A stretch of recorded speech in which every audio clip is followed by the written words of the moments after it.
Assalamualaikum warahmatullahi wabarakatuh. Baiklah, kita mulai saja ya. Karena pertemuan kemarin 11, kita sudah menginput beberapa mengenai kasus SPT orang pribadi, yaitu Hafiz Miraza.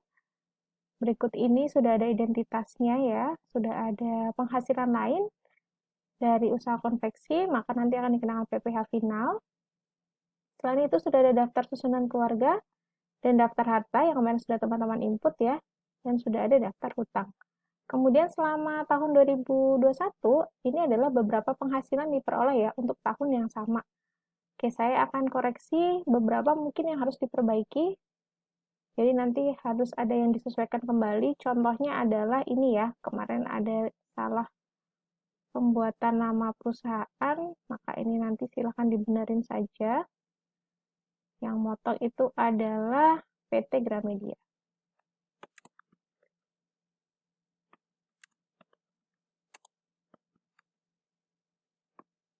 Oke, kemudian ini adalah penghasilan lain ya, yaitu dari sewa ruko, maka nanti pajaknya sebesar 17 juta. Karena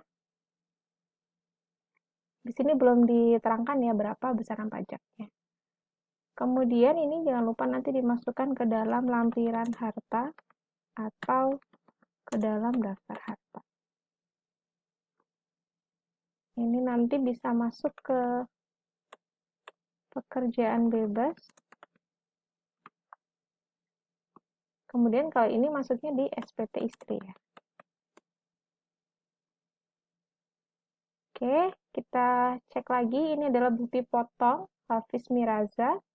Sudah ada penghasilannya, maka nanti yang teman-teman input di SPT, jangan lupa itu adalah penghasilan bruto yang ini. Kemudian ada berapa besarnya pengurang, dan ada berapa besaran pajak yang dipotong selama 1 tahun, yaitu tahun 2021. Selanjutnya, ini adalah bukti potong yang dimiliki oleh istri, yaitu Marisa.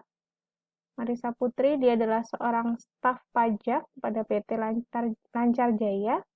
Sudah ada juga penghasilannya di sini, penghasilan bruto. Sudah ada pengurang pajak, dan sudah ada pajak yang dipotong selama 1 tahun.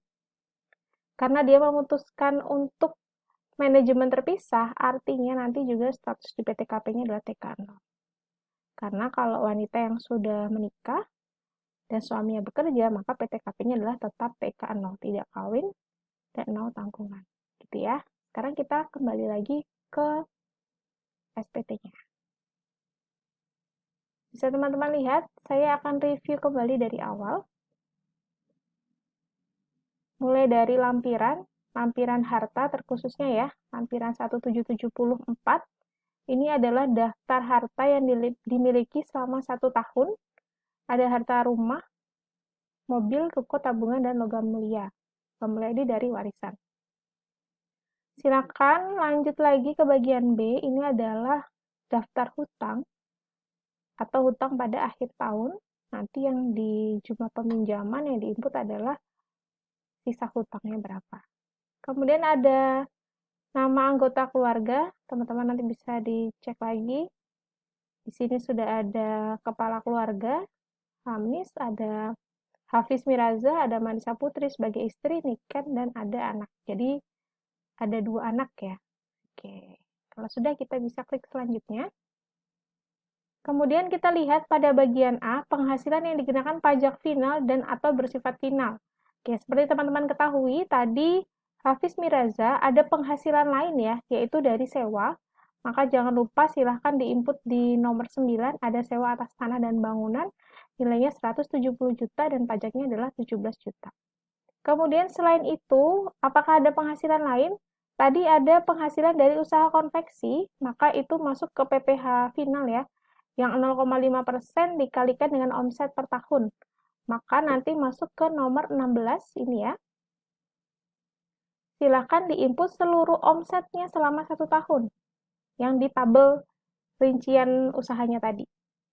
Oke, kemudian ini besaran pajaknya adalah tarifnya 0,5% dikalikan dengan 594 ini. Maka jumlah pajaknya adalah 19 juta sekian. Kemudian kita lanjut lagi ke bagian B, ini ada penghasilan yang tidak termasuk objek pajak, teman-teman bisa isi yang berkaitan ya. Di sini tadi ada warisan yang diperoleh dari orang tua berupa logam mulia, nilainya adalah 250 juta. Kenapa ini harus diisi? Supaya seimbang dengan daftar harta yang diinput di lampiran sebelumnya. Oke, kemudian di sini adalah bagian C, penghasilan istri atau suami yang dikenakan pajak secara terpisah. Nah, di sini adalah penghasilan neto yang dikenakan pajak terpisah karena tadi kasusnya adalah suami dan istri memilih untuk MT, manajemen terpisah, makanya nanti harus teman-teman isi adalah untuk penghasilan neto dari istri. Oke, kita lihat ya, bukti potongnya, penghasilan netonya adalah ini. 72.926.600. Oke, kita isi ya.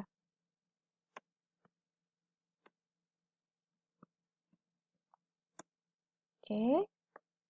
Kita cross check lagi untuk memastikan 72.926.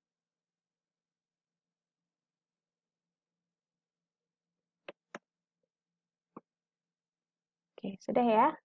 Kemudian kita lanjut lagi.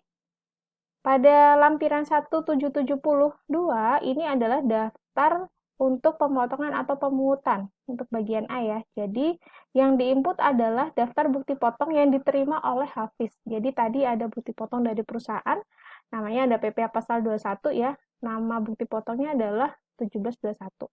Kemudian ada bukti potong dari Gramedia Pustaka, itu untuk PPh pasal 23 karena memperoleh royalti. Oke, sudah. Nanti dia akan terjumlah ya secara otomatis. Kita next lagi. Pada halaman 1771, karena laporannya ini adalah berupa pencatatan, jadi dia tidak ada laporan keuangan, maka tidak ada yang perlu diaudit atau nggak ada yang perlu diisi di bagian sini. Ini nggak ada ya, maka kita bisa lanjut lagi. Kemudian 1771 bagian B, teman-teman harus isi nanti yang nomor 4 itu adalah pekerjaan bebas. Nah, jadi si Hafiz ini selain dia sebagai manajer, dia juga punya pekerjaan lain, yaitu sebagai MC.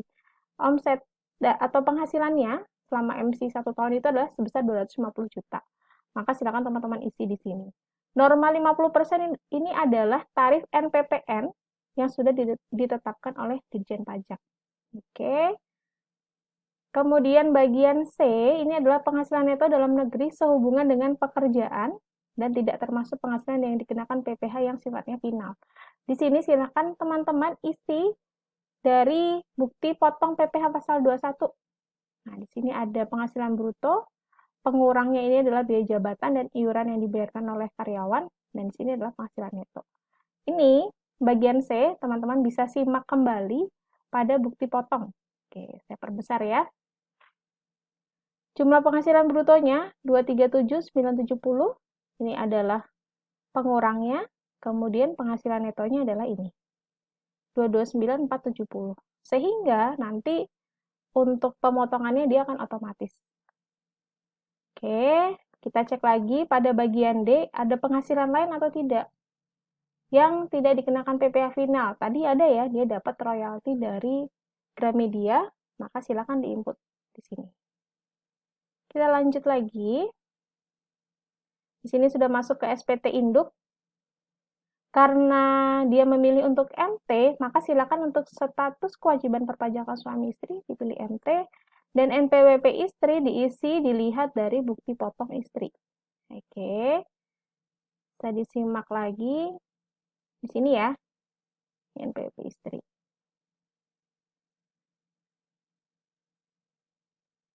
Baik, untuk pengisian MT, saya buatkan video terpisah ya.